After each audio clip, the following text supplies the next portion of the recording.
বললেন না, আমাদের তো এরকমই শেখানো হয়। এইরকম this is the kind of narrowness.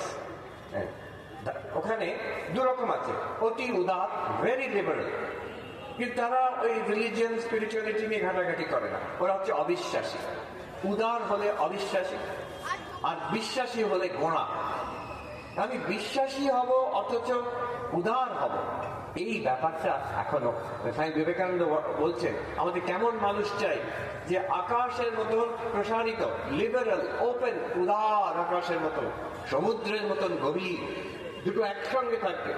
গভীরতা, sincerity, depth and liberality, openness. Swamiji কেন বলছেন? উনি বলছেন I have lived with one such so I know it is possible. মানে ঠাকুরের সঙ্গে উনি থেকেছেন, যদি ঠাকুরকে চোখের সামনে দেখেছি।